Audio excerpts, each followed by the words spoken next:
Adrian, right? Yes. Yeah, Have nice to we meet you. met? Have we met before? You look familiar. That is an amazing thing to say, thank you, but no, we have never met. I've only just been watching you through the interweb of things via Instagram and things like that. So, no, we have never met. How have you been?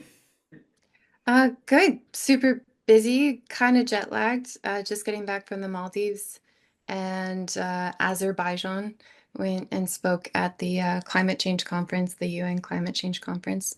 So yeah, I'm a little jet lagged and kind of in the, when you get back from a trip and you got a trillion things when you switch over your SIM card and you're like 1,000 messages behind. Yeah, Like I don't wow. know. I don't know how people who work on the water or out in the field like keep up with all their messages and everything. Thank goodness I have a good like team to remind me. I'm Yeah, sure they've been absolutely. messaging with you a lot. So, Yeah, um, they've been good, but I'm sure a lot of people aren't like you in the sense that they've got probably so many people vying for their attention and trying to get a hold of them and do things like that. I'm sure you'd have 10 arms after you all the time trying to get a piece of attention. Would that be right?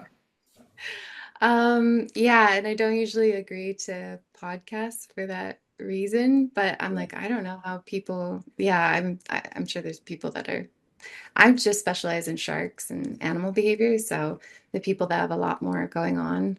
Um, yeah, I don't know how anyone does it. So props to and to parents out there, like how they do that and raise someone. I mean, like the sharks are like my kids, and I spend time with them, but I've got a team to look Yeah. after too, and teams on different projects and things like that. So, yeah, just busy but grateful for the opportunities. Grateful to kind of get to actually slow down and sit and have a conversation with you at length because a lot of what I'm usually doing on a day-to-day basis is teaching people, sharing information, gathering data, processing that, trying to get that out to people. So everything just kind of, we're trying to maximize the day from usually about 4 a.m. till about probably too late in the day Wow. every day. So yeah, this will be like my most relaxed moment, but I got time blocks. So with that, I don't want to waste too much time talking about scheduling. Yeah, that's all right. I'm just still curious how everyone else does it, Yeah, yeah. especially Look, on my the kids addict. aren't as vicious as sharks, so I think you definitely got the harder job dealing with the sharks. I think anyway. So yeah, we might be That's easier. That's so funny. Okay, so props to you. You're one of those superhuman parents, is what I call them. So you've got kids. And to be honest with you, I mean, kids are awesome. Like they're the hope for the future.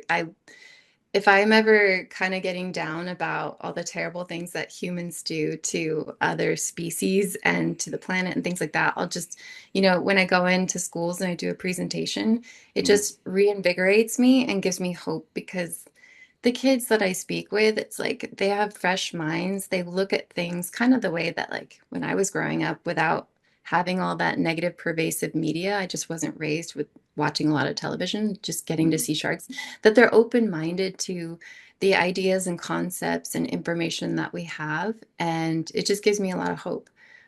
So, yeah, thanks for hopefully sharing and teaching your kids. But to the effect of what you said, I was just picking up my mail from getting back from a trip, and the post office lady said the same thing that you said. They're like, "Oh, like what you do is so intense." And I'm like, "Actually, I think what you guys do working with humans is way more dangerous because you think about it, like humans, mammals, they're very, something can happen to them and they're quite emotional, right? And they can Mm. displace that frustration, aggression at a later point in time in a situation that is not necessarily reflective of the incident. And statistically, humans are more dangerous to humans than sharks by a lot.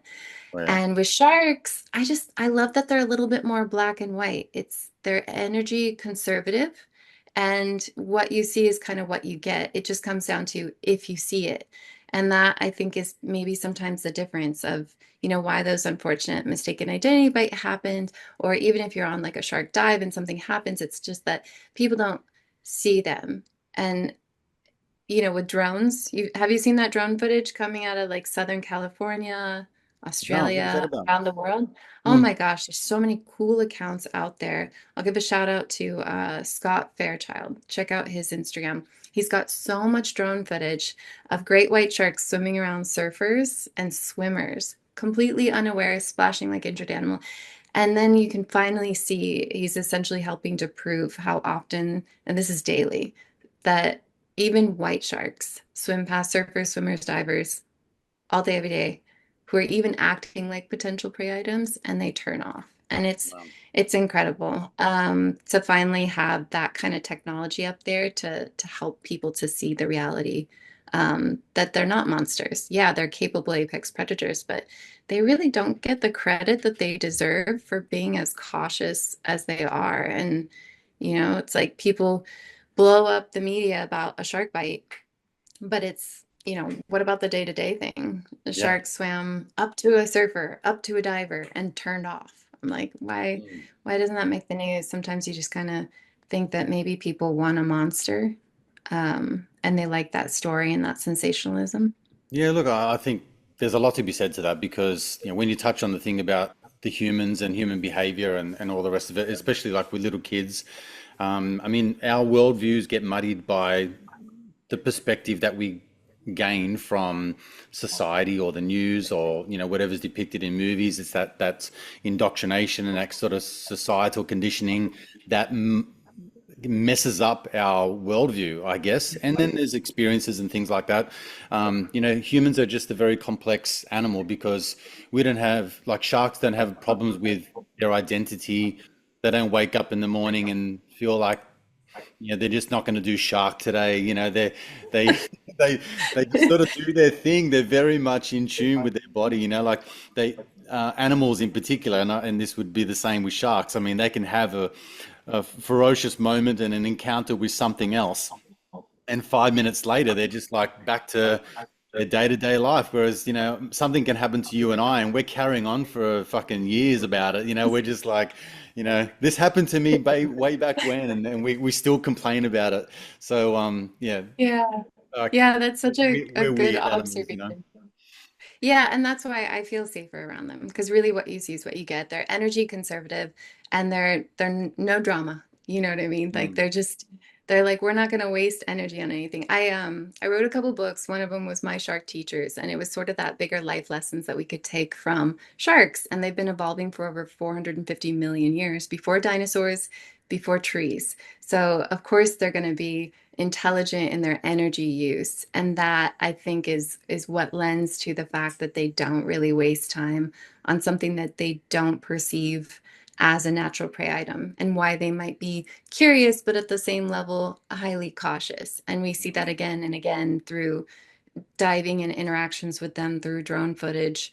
And that's the kind of thing like I wish that people, would realize and give credit for, that they don't have a refrigerator. The ocean's their home. They don't have they're not like, okay, I'll just take a pause. Like you said, I'll just stop being a shark and I'll go on land and go to a grocery store. So it's like, you kind of got to realize that when you go into the ocean, that's their home.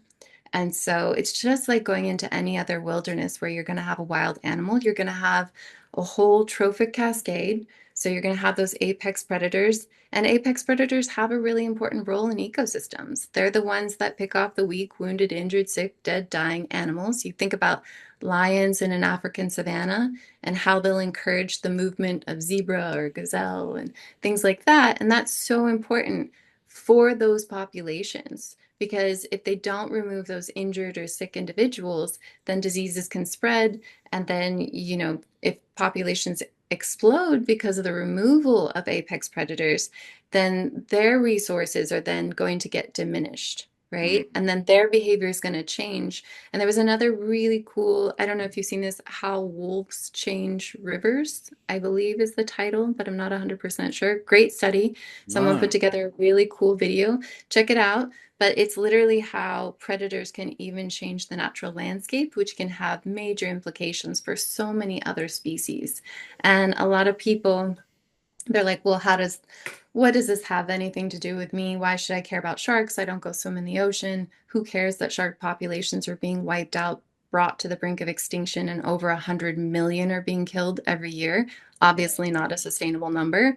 So people are like, well, how does that affect me, right? And this is where people, especially with kids, you talk about the future generations, you think about the removal of apex predators and that trophic cascade, how that affects other ecosystems, other populations, ultimately the environment as a whole, as it all plays in. And it does, it affects other individuals, not just other species, but essentially future generations. Because the CO2 cycle, a lot of people are like, save the rainforest.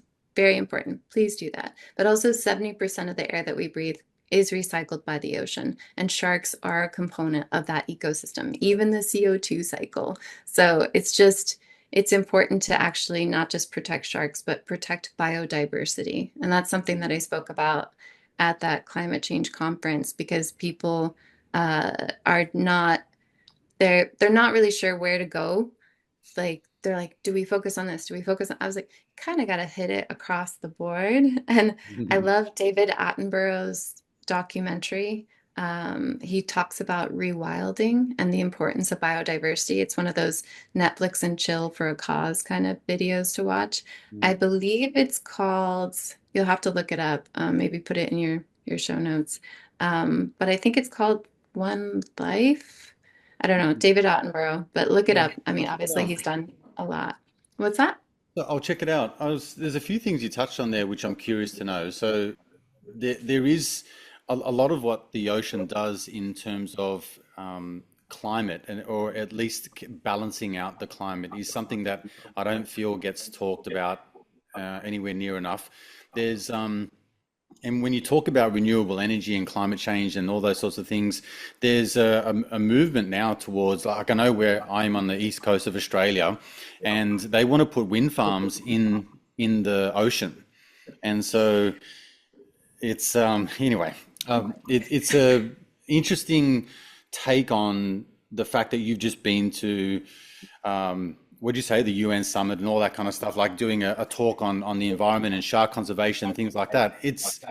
Are there any complexities there that you can talk to insofar as how they may be thinking they're doing one thing that's right for the planet, but it's actually a counter to making the world a better place environmentally, like putting Like the wind wind. turbines in the ocean, which couldn't be good for sharks or whales or their their functioning or anything like that. But do you find that is there any sort of thing you can speak to there, or is there any sort of frustrations that you'd wish you could get across to them and maybe they could adopt more?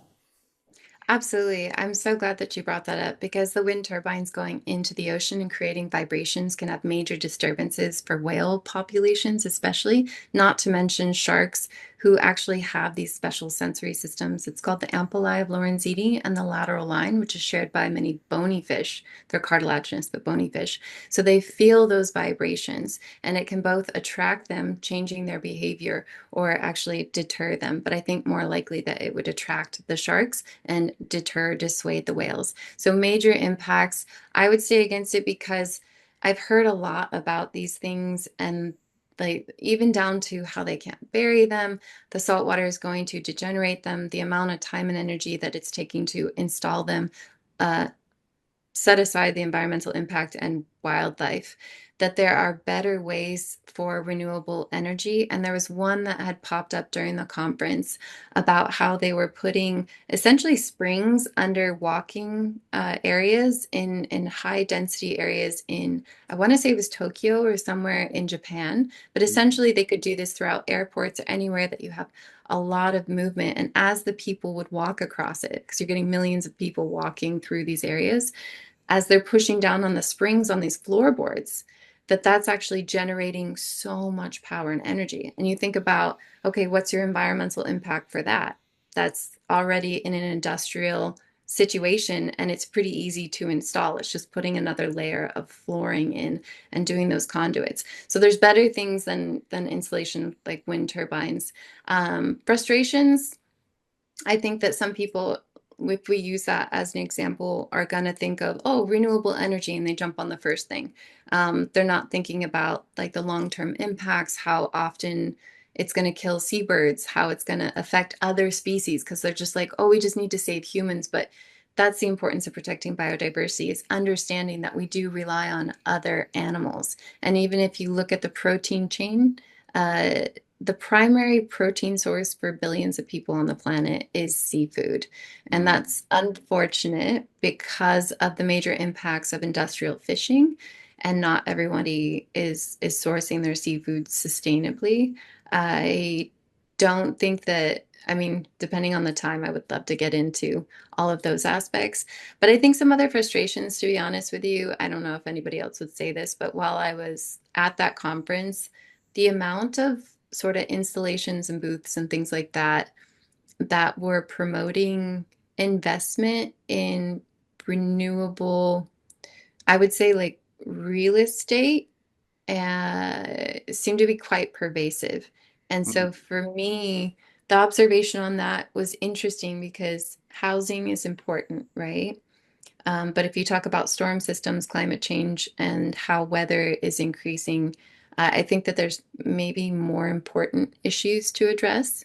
And that would even include affordable housing, which could be done in a more environmentally friendly manner and in places or with consideration to the projected severity of weather that is projected to come. And I think you've heard about that, right? And I think mm. a lot of people have sort of observed how temperatures are essentially more extreme, and storms are becoming a little bit more extreme. So it was, I think I was just a little disappointed, and this is one person's perspective, so maybe I missed out on it and my laps around that.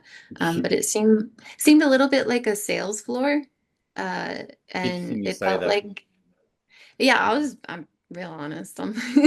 Seemed like a sales floor, so it was Mm, just it was business isn't bad. Actually, business makes the biggest impact. And I think that consumers drive businesses. And I think that, like I said, businesses make the biggest impact. I think businesses can be good and bad. And I would just love to see more innovation in tech embraced and desired and asked for by the consumer so that those products could get delivered. mm, And a little bit of it is ingenuity and creativity, and not the everyday consumer is thinking about the solutions to all these things. But that is where it can come down to the individual of, we have a problem, what could be a potential solution? And sometimes people are like, I'm busy with this aspect of my life. I totally understand that. But if you have ideas and solutions, you're an engineer, you have some sort of creative way of addressing these solutions. I think that that's really our hope for the future when it comes to renewable energy and major changes, is the people that are finding alternatives to single-use plastic for packaging, and then trying to find ways to make that uh, more widely available so that production companies are going to be able to use that. And people kind of have to be willing to maybe pay a little bit more in the beginning to do that. And that's where you vote with your dollar. And that's really tough because not everybody can afford, What? you know what I mean? Like choice is luxury. And that comes down to the seafood, because I travel to places, where people are just trying to survive. And I get that. And so you can't, you almost can't talk about the environmental issues in those situations. But I think if we look at the situation as a global issue, and you look at countries and people who do have opportunities to make those choices, that it's important to make those choices for the environment, for the future generations, for the sake of others who don't have the luxury of making those choices. mm. Um, I think it's our and responsibility to do that too, though, Ocean. Like, what you're saying is 100% correct. However, there is a lot of people that can afford to make a decision with their wallets, and the awareness of that power that's within them, I think, is missing in a lot of people. They feel like there's nothing I can do, or there's only one choice, or there's only two choices available, or I can't really affect change as one individual, but I think as a collective we can. And then it would force the hands of some of these businesses that would change their business model and how they do things on the uptake of a particular way of living or a standard of eating or whatever it may be. So at this point in time, I think there's enough people that are sort of going down that road of choosing the plastics and choosing to eat certain animals and fish, and that those environments are being fueled by the consumer. And so once you take away the consumer, they will have to change their business model. And I think that's a common sense thing, but hopefully a lot of people are waking up to that side of things. I think the tide, no pun intended, is turning to a large degree. I think people really want to make a difference and affect change, particularly with our, like you said, not only our environment and how we live, but also the ecosystem of the world. And sharks are, to sort of divert the conversation back to them, like it's a that hierarchy of the apex predator, and if those are taken away, there's a catastrophic effect or a flow on that I don't think people really are completely aware of, just how much it will affect their day-to-day life and their living standard if these were allowed to continue on the trajectory that they are. Does that make sense? Absolutely. Yeah, I 100% agree with you that people are not aware of the situation, how it impacts them, and how their consumer choices really, it's like, and I liked your pun, the tide is changing for some. And it is a matter of, okay, what is first, the chicken or the egg? Which one do we address first? And you got to address it all, and they interplay. So it's the consumer is demanding something and the suppliers are providing it. So when the consumer changes what they're demanding, then the provider is going to then be like, oh, well, everyone's asking for this type of packaging. They don't want to use the single-use plastic, that they'll start to source out those better products and that better material.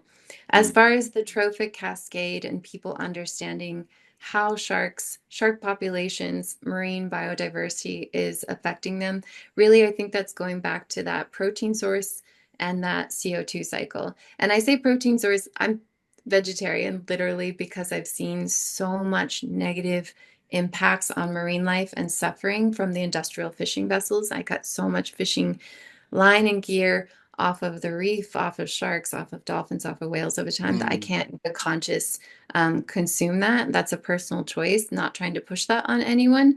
I think it's better just to inform people, but I do see it and I don't share it all the time. And I know I need to be better about sharing that more because that was what made me switch was watching a manta ray swimming around as it's slowly getting cut through, watching a shark swim around as it's slowly getting cut through, finding dead turtles wrapped up in fishing gear, finding big floating nets with a bunch of dead animals in it. And you just realize that as these things get dumped or lost or discarded, the derelict fishing gear gets discarded, that's going to last for generations.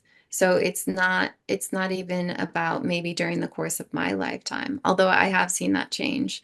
I was lucky my dad's a diver, mom's a swimmer. They love the ocean, clearly.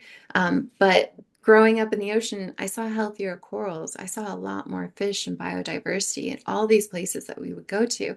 And now it's dead corals and it's more fishing line and more plastics. And so I've seen the change in my lifetime. And like you said, I've also kind of seen that tide switch a little bit because we've been able to get sharks fully protected in Hawaii. Colombia and Canada banned shark fishing. US, or sorry, not shark fishing, but shark fin trade. The US removed themselves from the global fin trade in 2023. We help support and get the minimum number of votes for the EU shark fin ban, which is currently underway in the environmental assessment.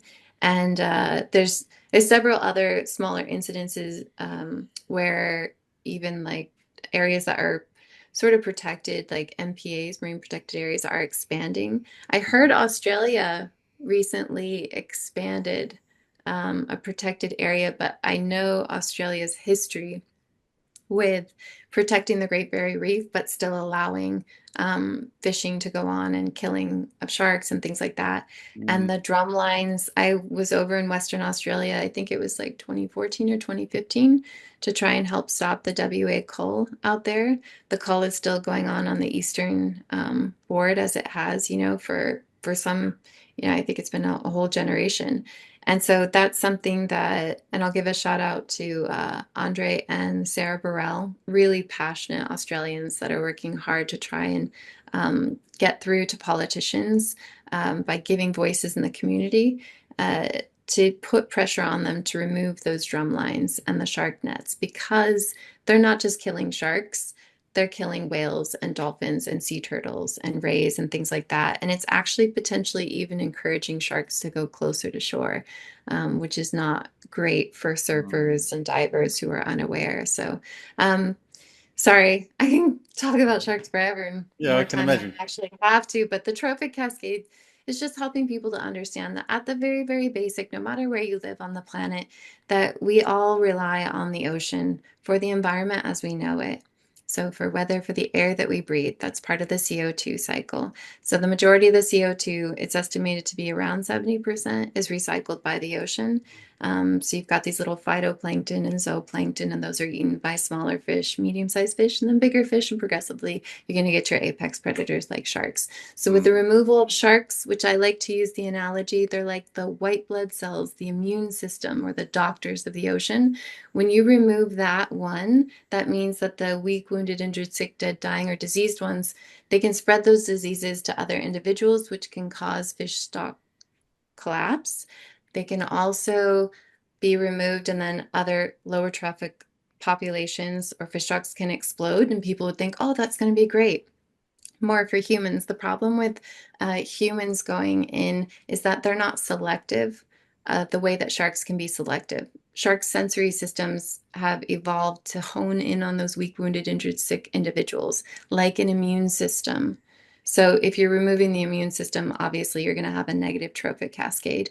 Also, talking about storms and coral reefs, the Great Barrier Reef and things like this, is that corals and barrier reefs are really important for protecting human lives, homes, and infrastructure. And so, if you don't have a shark patrolling around a healthy little coral reef area or apex predator around there, then essentially you're going to have these mesopredators that go in and overgraze, and they'll kill the small herbivore fish that pick the algae off of the corals and keep them healthy. And so you have a Right. negative trophic cascade and a degradation of local reefs. And then seagrass beds, mangroves, other algae, especially seagrass beds, just a shark patrolling around the seagrass beds, which are a major part of the CO2 cycle, is going to encourage mesopredators to continually move.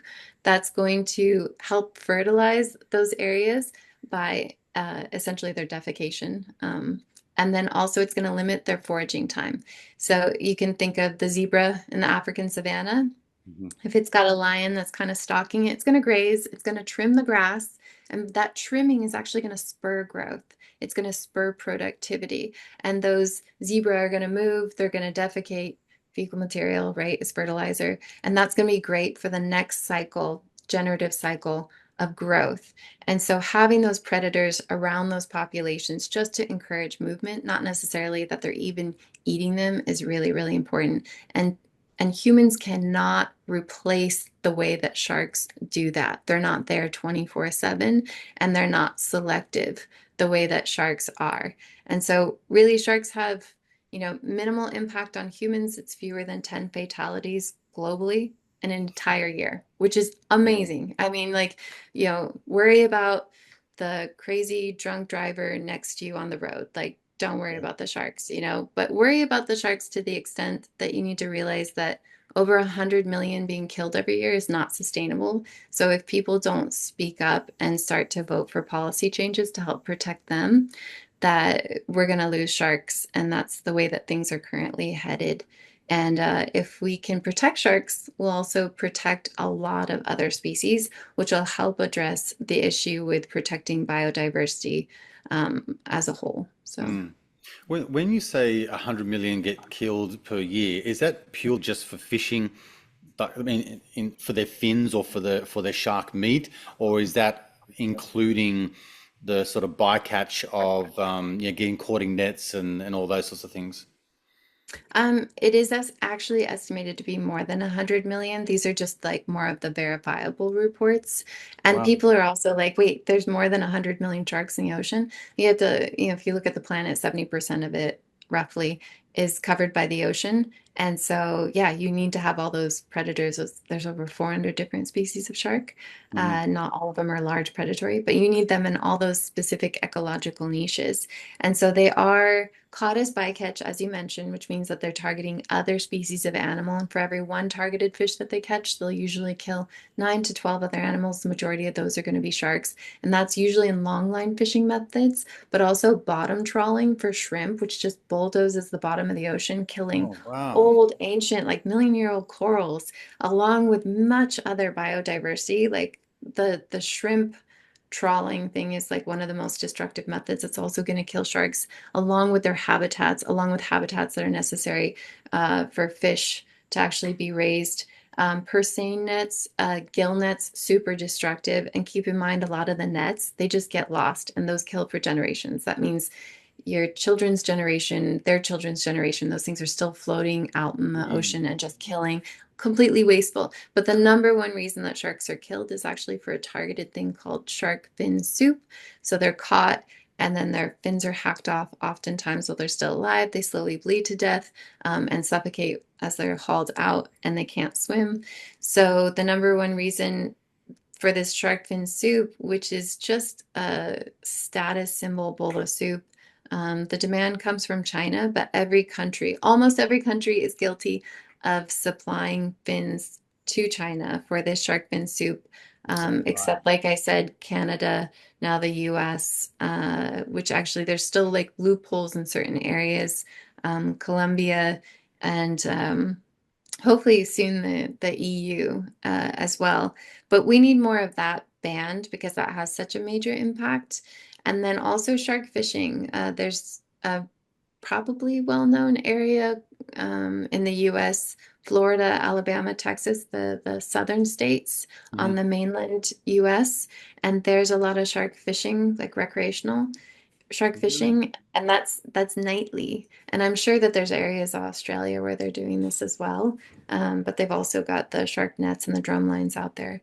So there's a lot of ways to get involved in helping to protect sharks. And by protecting sharks, you're going to help protect a lot of other animals. Mm. But yeah, number one reason, shark fin soup. Number two is targeted fishing and bycatch. And Wow. so that's like people who are like, I love sharks. I don't want to eat shark fin soup. But then they'll go out and they'll consume or buy or purchase unsustainably caught seafood. Sure. And they don't realize that that one fish that they're eating costs the lives of 9 to 12 other animals, Part of the problem. seabirds, turtles, whale, dolphins. Yeah, so it's part of the problem without realizing it. And that's where Mm. it all comes down to this. So thank you for inviting me to speak with you because it's once you're aware, it's easier to abstain for those things and make better choices. But it's like until you're aware of it, then it's you're just like, I think I'm doing the right thing, but I get it. Like everybody's really busy in their lives, right? It's hard to Yeah. keep up with messages and stuff like that. So unless you're putting information out like this and making it easy to access, and that's where I feel like, I need to do more. And thank you so much. Look, that's all right. Look, before I let you go, I think, look, I'll commend you on the things that you're doing. I think that um, it's a really lovely mixture of explaining just how misinterpreted these animals are. And you do it in such a way which is not sort of badgering and sort of shunning people for their views or anything like that. You're just trying to show another side, which I think is incredibly, um, it's such a good mission, and you can just tell from your perspective that it's from the heart and it's something that you're really passionate about. I wanted to ask you though, what are some of the things that people just would not know about sharks, about their temperament or about their capabilities, or something that is like we just wouldn't associate with maybe shark behavior or something like that? Yeah, I think people would be surprised. Thank you, by the way, for that. It comes from the heart. I think I, dedicated my life to them. I've had the most incredible experiences and I've spent so much time with them. And I want people to have wonderful experiences with them. And they're missing out on a beauty unlike anything else. I don't think there's anything else like being in the presence of a shark, but certainly doing it in a respectful way. and that is respecting them for their role and their capabilities. But being able to enjoy time with them is something that is completely possible if you learn to coexist and you learn more about them, you learn about their behavior. And so I think through my time spent with them, I think what would probably surprise people the most is how big of a personality they can have. And I was actually raised, I say raised, I was taught in animal behavior and ethology, which I studied and finished. Um, I was taught, disposition and temperament is more of the correct term, but truthfully, it's a big personality. And so in my book, What You Should Know About Sharks, I kind of talk about some of these different personality types. And though they're not moody like humans, thank goodness, because Mm. we talked about that, I think it could surprise people to know and to see or observe or experience or learn just how intelligent some species are and how intelligent some individuals are and how actually playful some of them can be. And I hesitate to share this because I feel like I have to, give all these disclaimers. Mm. But there's so much more to sharks than people realize. And I still feel that we're still in those stages where I kind of need to just talk about the ABCs, helping people to overcome fear, helping them to understand why they're important, and really focusing in on the protection. But once we can get them protected, I think that that's when, over time, I think people are really going to get to see those doors open up to getting to know them as individuals has been one of the most incredible and fascinating things Mm. that I've experienced in my life. And that's why they're really special. And I want people to have that experience because even the safety divers that I train, I'm like, they obviously come to work for me because they love sharks. And I'm like, you think you love sharks now, just wait till you actually get to know them. And they do. It's like, it's a love and appreciation and respect on a whole nother level. And it's not like a blind, fluffy, oh, they're a puppy. They're not. I know we kind of joke about that with the nurse sharks, but because I know you guys have different names for for Yeah, nurse that's right. sharks. We don't Yeah. want to confuse them, but we're Mm. like the ones with the tiny mouths that just kind of suck in a little bit. Yeah, yeah. But yeah, there's a lot more to sharks that I wish we had more time to talk about. But I think we touched on some really important things for people just if we could achieve that level of protecting them so that we can get to know them more, that people will be so grateful for that when they get to that level and to that point. Mm. Um, so thank you for this opportunity and your time. Yeah, it's my pleasure. If people want to go and watch you, read your books, and find out more about you, where's the best place to go? Yeah, it's my website is oceanramsey.org. On Instagram, just Ocean Ramsey. YouTube, it's Ocean Ramsey Sharks. And there's a bunch of links on my website. So probably more information than you can digest in a short period of time because I am not short-winded. So Yeah, thank you so much. I really appreciate your time, and I hope to have you out in Hawaii the next time you're that would be traveling amazing. through. That Yeah, would we'll be take amazing. you I out. appreciate you. I understand that you're such a busy person and there's, so much on your plate. So I respect you for that. Yeah, it's been great to watch what you're doing online. I always have a giggle because you've probably seen the reel that goes around where you do like the redirect, with the sharks and you go, this is what you do and all the rest of it. Then it pans to that kid and he goes, a bullshit. A bullshit. Have you ever seen that one? It's like it's just an Honestly, I have. hilarious thing. It's like people are like, "There's Oh, no way I'm doing that." But when I watch you do it, it's so like elegant and graceful, and it's like, "Fuck, I would never do that." So anyway, I appreciate you, Ocean. You're doing a great job. You're amazing, and yeah, I would love to come to Hawaii. I think it'd be amazing to overcome that fear and that sort of sense of like this is something that I would never do before. So embrace that uncomfortableness. But yeah, I would love that. yeah, So anyway, until then, yeah. I will talk soon. Okay. Thank you so much. And I'll just add on one more thing to that. You can cut this Yeah. part out after. But the program we have here in Hawaii is perfect for people who are terrified of sharks and also people who love sharks. And it's within less than 2 hours. I think that we have been able to shift people's perspective and understanding of shark behavior, safety, how to adapt to their behavior, and then also, basics on data collection. We share that too, and conservation. So a lot more topics than I was even able to touch on here in just a 2 hour time frame. It's fast, it's exciting, but it can actually be really calming for people. And I think it allows people to overcome that fear, replace it with a high, healthy level of respect, an increased level of fascination. And it lets people let go of a fear that maybe they had of the ocean and sort of just uplifts them. So I think Mm. it'd be cool if you come out, you film that, you share that with your viewers too, because I wish more people had an opportunity to experience that. And the redirection techniques, obviously, the sharks have helped shape me, and that's why it looks that way. It's, a lot of practice. And I'm not trying to encourage people just to jump in and try that at all, but I want to share it as emergency information because I've heard of stories of like young kids and they're out spearfishing, they're approached by a shark, they panic, they do all the wrong things. And so I'd rather that they know, just like if your shirt caught on fire, you want to stop, drop, and roll. And they teach that to kids. So it's like teaching people and sharing, emergency safety information is really important because ultimately I care about people and I care about sharks and I want people to be able to coexist. And so sharing information about their behavior Mm. in those intense emergency situations that are so rare is part of the reason that you see a lot of those videos out there. So thank you so Yeah. much. You've been such a Pleasure. pleasure to speak with, and I hope we'll get to speak more when you come to Hawaii or Yeah. on a Sounds future amazing. episode. Thank you so much, Thank Ocean. Okay. Have a great day. you too. Take care. Aloha. Bye. Bye.